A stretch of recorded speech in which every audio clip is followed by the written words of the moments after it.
하나님의 말씀은 마태복음 27장 1절부터 26절 말씀 보겠습니다. 이 마태복음 27장 1절로 10절 말씀 같이 읽겠습니다. 이에 새벽에 모든 대제사장과 백성의 장로들이 예수를 죽이려고 함께 의논하고 결박하여 끌고 가서 총독 빌라도에게 넘겨주니라. 그때에 예수를 판 유다가 그의 정죄됨을 보고 스스로 뉘우쳐 은 30을 대제사장들과 장로들에게 도로 갖다 주며 이르되 내가 무죄한 피를 팔고 죄를 범하였도다 하니 그들이 이르되 그것이 우리에게 무슨 상관이냐. 내가 당하라 하거늘 유다가 은을 성소에 던져놓고 물러가서 스스로 목매어 죽은지라. 대제사장들이 그 은을 거두며 이르되 이것은 핏값이라 성전고에 넣어둠이 옳지 않다 하고 의논한 후 이것을 토기장에 밭을 사서 나그네의 묘지를 삼았으니 그러므로 오늘날까지 그 밭을 피밭이라 일컫느니라. 이에 선지자 예레미야를 통하여 하신 말씀이 이루어졌나니 일렀으되 그들이 그 가격 매겨진 자 곧 이스라엘 자손 중에서 가격 매긴 자의 가격 곧 은 30을 가지고 토기장의 밥값으로 주었으니 이는 주께서 내게 명하신 바와 같으니라 하였더라. 아멘. 우리 말씀 읽고 마지막에는 같이 아멘 합시다. 27장 말씀에는 빌라도 27장 1절로 66절의 말씀은 이 핵심 구절은 진실로 하나님의 아들이었도다라는 이 구절입니다. 1절로 10절 말씀에 보니까 예수님을 빌라도에게 넘겨준 말씀이 기록되어 있습니다. 새벽에 예수님을 재판을 했는데 이 새벽에 재판을 한 것은 불법입니다. 공식 재판 시간은 새벽이 아니라 정해진 일출 이후에 정해진 시간에 재판을 해야 되는 것이 통상적이지만 예수님의 재판은 아주 속전속결로 새벽에 은밀한 시간에 사람들이 모일 수 없는 그런 이른 시간에 이러한 불법을 행했어요. 불법적인 재판을 예수님은 당하셨어요. 대제사장과 장로들이 예수님을 죽이려고 결박하여서 빌라도에게 넘겨주었는데 유대인들이 아무리 판결을 내려도 그 당시에는 로마의 식민 통치를 받고 있는 상태였기 때문에 사법권과 사법의 집행권과 행정권은 로마 총독이 가지고 있었어요. 그래서 유대인들이 사형을 하기로 결정을 했어도 로마의 총독이 집행을 하지 않으면 할 수가 없었어요. 그래서 예수님을 죽이기로 결정을 하고 이 행정권과 집행권, 사법 최고 통치권을 가지고 있는 로마의 총독 빌라도에게 그래서 찾아간 거예요. 죽여달라고. 이 빌라도에게 가서 예수 그리스도를 죽여달라고 이제 부탁을 했어요. 이때에 이 마태는 사도 마태가 이 성경을 기록했잖아요. 하나님이 성령의 감동으로 기록되어 있지만 하나님은 그 사도의 성격과 그 사도가 갖는 특징을 사용하셔서 이 복음을 기록하셨단 말이에요. 그래서 마태가 지금 여기 3절로 10절 말씀해 보니까 앞에서는 26장 마지막 부분에서는 가룟 유다의 배신에 대해서 기록을 하고 27장 1절로 1절 이하의 말씀에는 가룟 유다의 배신에 대해서 기록을 하는 거예요.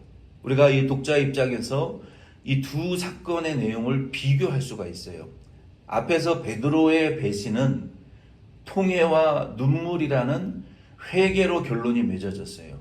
그리고 그는 성령 충만을 받고 예수님의 복음을 위한 사도로 전도자로 쓰임을 받고 주의 일을 감당하다가 순교에 이르르는 결말을 가져왔지만 이 가룟 유다의 배신은 이와는 전혀 결이 다른 전혀 상반된 결론을 맺었다라고 우리에게 이 베드로의 배신과 가룟 유다의 배신을 지금 대조하면서 우리에게 메시지를 지금 던져주고 있는 거예요.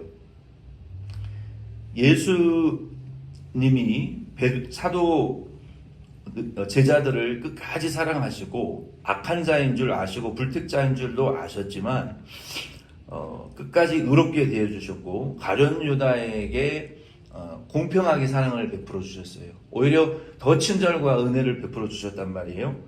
그런데 이 가룟 유다가 3절로 10절 말씀에 보면은 예수님을 팔고 은삼십에 팔고 내가 입맞추는 자가 예수니까 이 예수를 잡아가십시오 하고 예수에게 입맞추고 그리고 예수님을 떠나서 예수님이 총독의 법정에 서셔서 재판을 받으시는 것 그리고 고난당하시는 것을 보고 후회했다라고 3절에 기록했어요. 그리고 그 은삼십을 성전에 던져버리고 목매어서 자살했어요.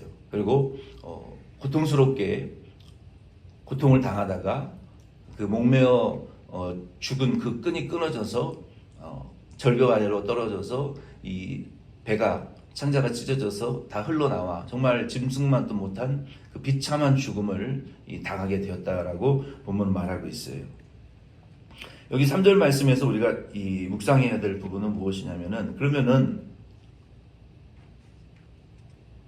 여기 3절에 보면은 뉘우쳤다라고 성경에 기록이 되어 있어요. 아주 정확한 번역이에요. 여기서 뭐 회개했다라고 이렇게 번역하면 그거는 큰 문제가 있는 번역이에요. 왜냐하면 이 헬라어 원어에 보면은 가룟 유다가 뉘우쳤다라고 말하는 그 동사에는요 메타멜로마이라는 동사가 기록이 되어 있어요. 근데 성경에는 예수님께서 회개하라 천국이 가까웠느니라 회개하라라는 동사는 메타노에오라는 동사입니다.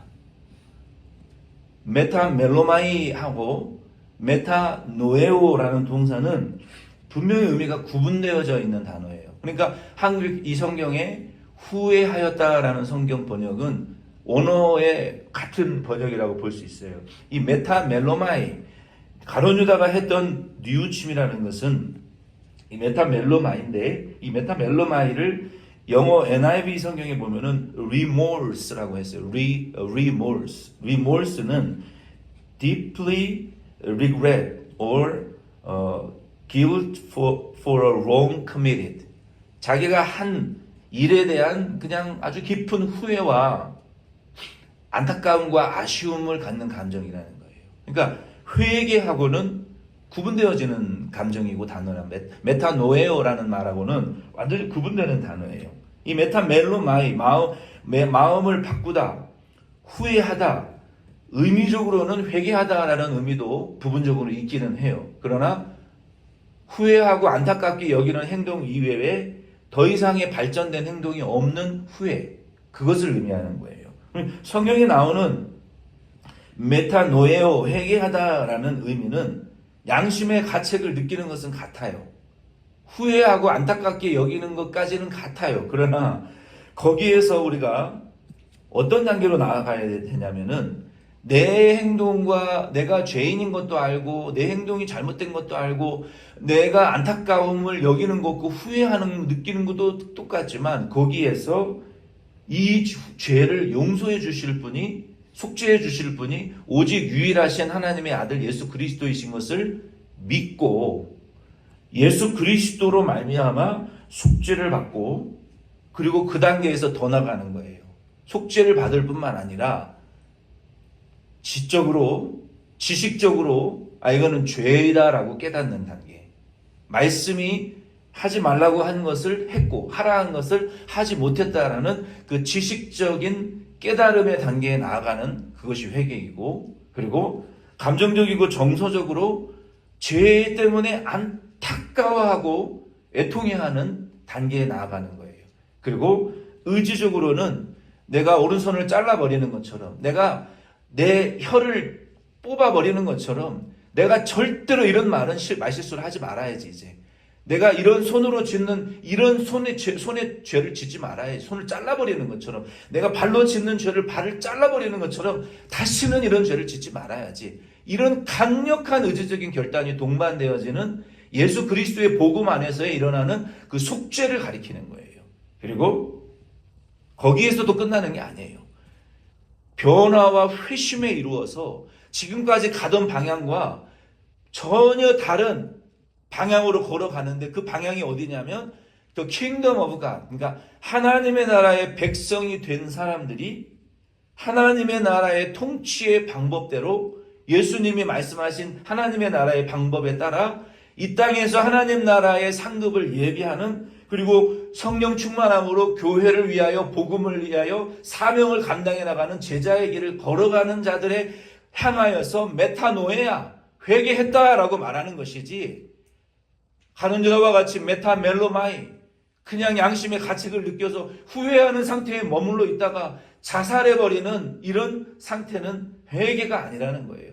그래서 가룟유다는 불택자요, 지옥 같다라고 말하는 것이지, 자살했기 때문에 지옥 같다라고 말하는 것이 아닙니다. 성경은.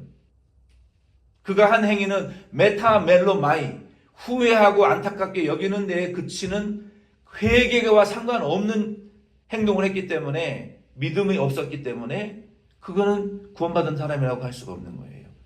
그래서 자살했다라고 지옥 갔다라고 결론을 내리는 것이지, 자살했다라고 무조건 지옥 갔다라고 해석하는 것은 아니라는 거예요.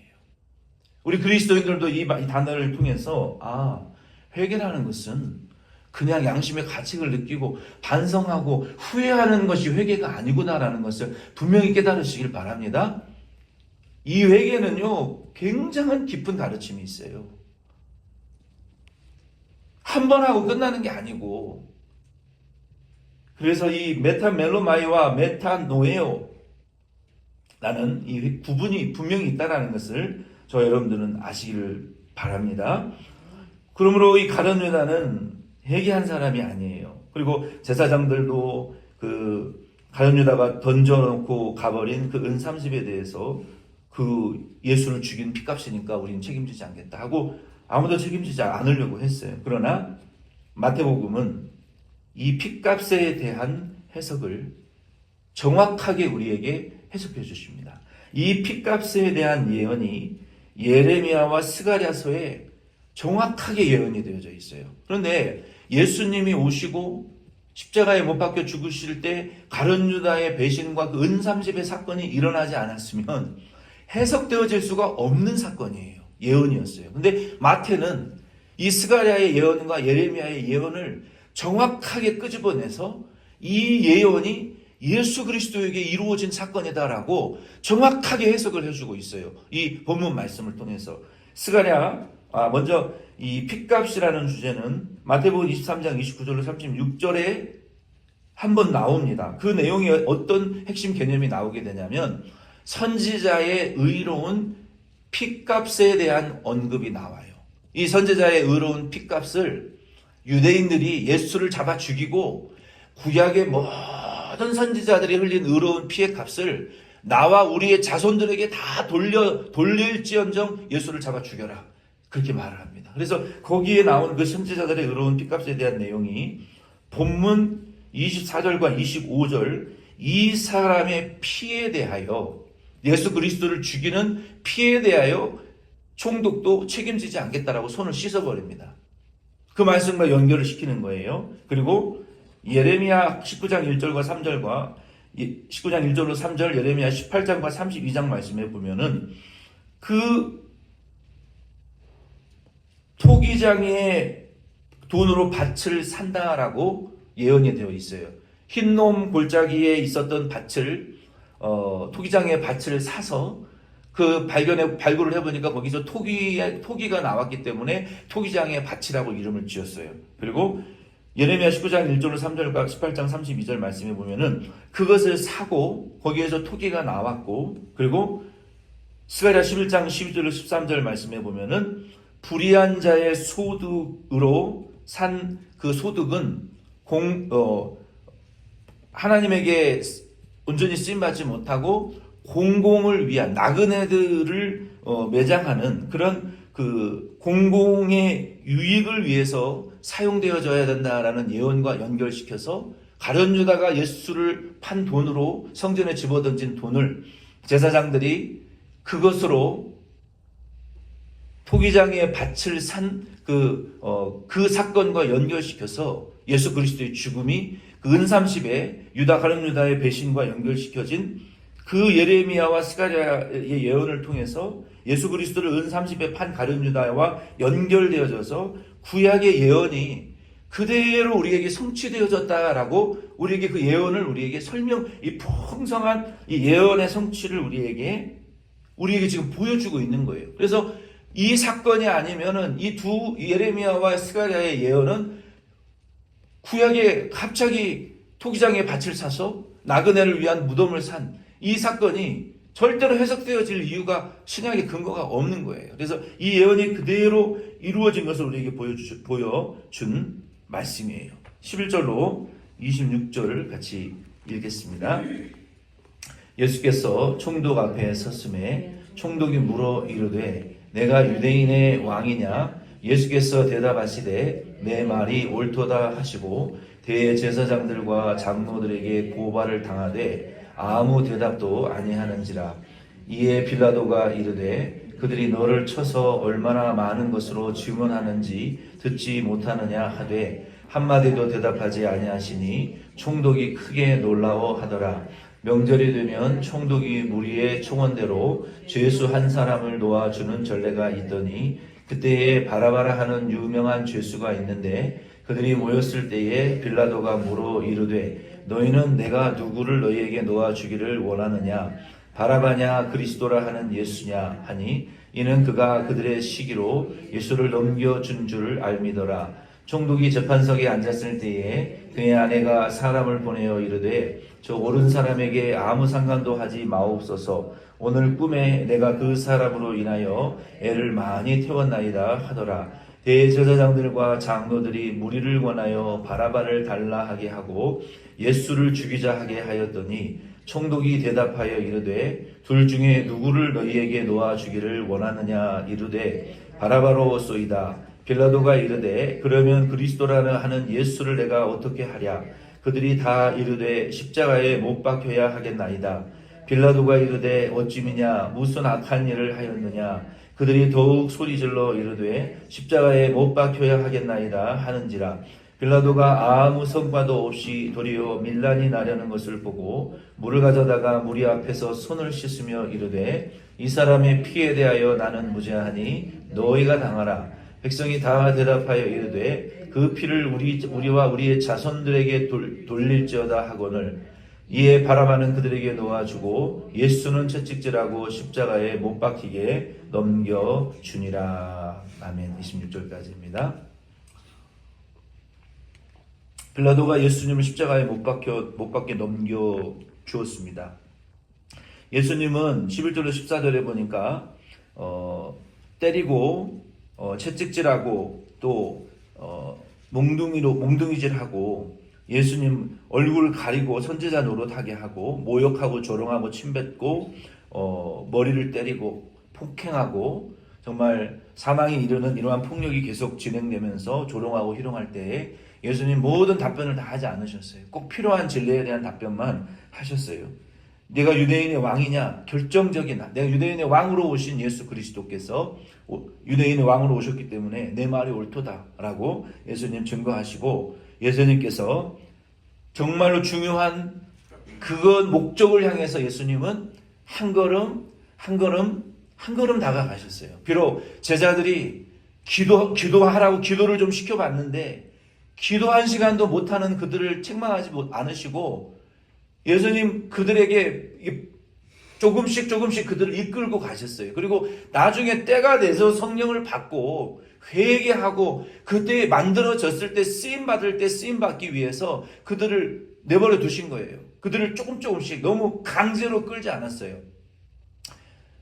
예수님께서 이 제자들을 강압적으로 기도시키지 않으셨고 그들의 형편과 처지의 수준에 맞춰서 그들을 끌고 지금 한 걸음 한 걸음 가셨고 또 믿지 않는 자들을 향해서도 그들이 몰라서 하는 또 깨닫지 못해서 하는 행동에 대해서 다 뭐 변명할 필요 없어요. 변명해도 알아듣지도 못하고 믿지도 않는 자들을 향해서 꼭 필요한 말씀만 하시면서 예수님 거짓 증언에 대해서는 대답하지 않으셨단 말이에요. 그 빌라도도 아내의 충고를 듣고 이 하나님은 불신자들에게도 계시를 하십니다. 계시하시고 또 은사에 따라서 이 꿈을 꾸고 또 환상을 보고 이 방언하고 찬양하는 이러한 정적인 분들에게는 하나님이 꿈으로도 계시를 하세요.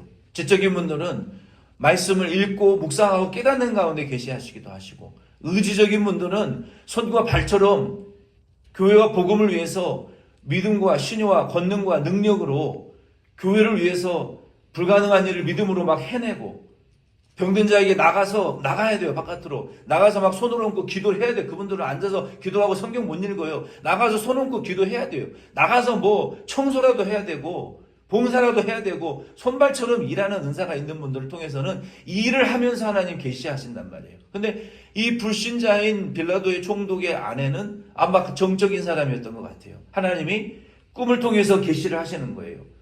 그의 맑은 정신에 꿈을 통해서 예수를 인하여 애를 많이 태우고 예수가 하나님의 아들이신 것을 보여주셨던 것 같아요. 그리고 죽어야 될 죄가 없는 하나님의 의로운 아들이신 것을 보여드리고 고난당하신 예수님에 대한 어떤 꿈과 계시 환상을 보면서 죽으면 안 된다라는 이러한 애를 많이 태웠던 것 같아요. 그래서 남편에게 간청을 했지만 유대인의 환심과 관심을, 정치적인 관심을 더 중요하게 여기는 총독이었기에 백성들을 주장하는, 선동하는 배후의 세력들이 유대인의 지도자들인 것을 알고 있었어요, 총독은.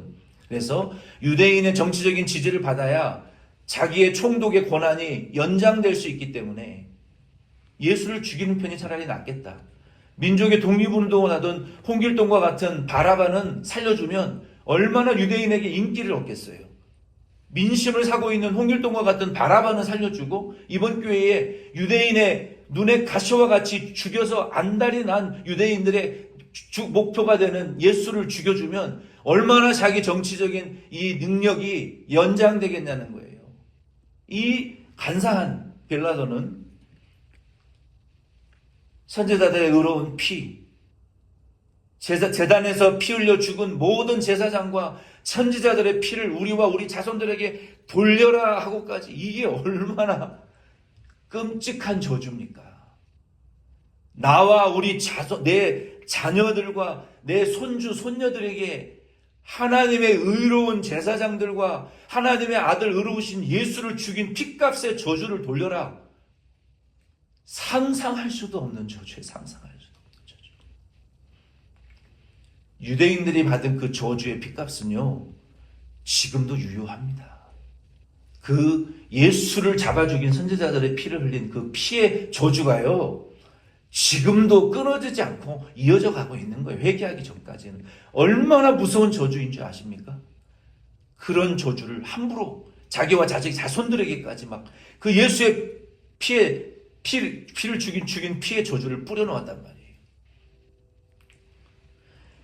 이 무서운 자들 앞에 빌라도도 항복을 해버리고 말았어요. 그리고 예수를 죽이라고 결국은 내어 주어서 사도신경에도 폰티어스 필라토, 폰티어스 필라토를 본디오 빌라도로 해석이 된 거예요.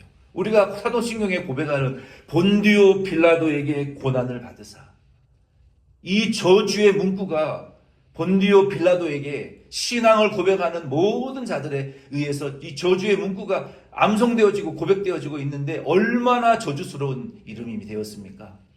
본디오 빌라도에게 고난을 받으사. 이 저주가 그들에게도 임했고 그 죄값이 물어지고 있는 거예요. 그 불명예스러운 이 죄의 값이 몇천 년 동안 예수님 재림하실 때까지 반복되어지는 거예요. 이 얼마나 무서운 저주입니까? 저주이고 죄값입니까? 그래서 결국 빌라도에 의해서 예수님을 십자가에 못 박아 이제 죽게 되는 이러한 일들이 일어났습니다. 그래서 오늘 이 일은 여기 1절로 26절은 이 장소적인 의미는 본디오 빌라도 총독 앞에 서신 유대인의 왕 예수님. 오늘의 이 주제는 총독 앞에서라고 장소적인 개념으로 우리가 이해를 하면서 우리 빌라도 이 가룟 유다를 통한 후회와 회개는 엄연히 다른 차원의 것이다. 그래서 우리는 후회에 머무르지 말고 회개의 단계에 머무르는 자가 되어야 베드로와 같이 눈물을 흘리지만 성령 충만으로 쓰임을 받는 자가 될 수 있는 것이지, 후회의 단계에 머무르면 죄가 그를 죽이는 거예요.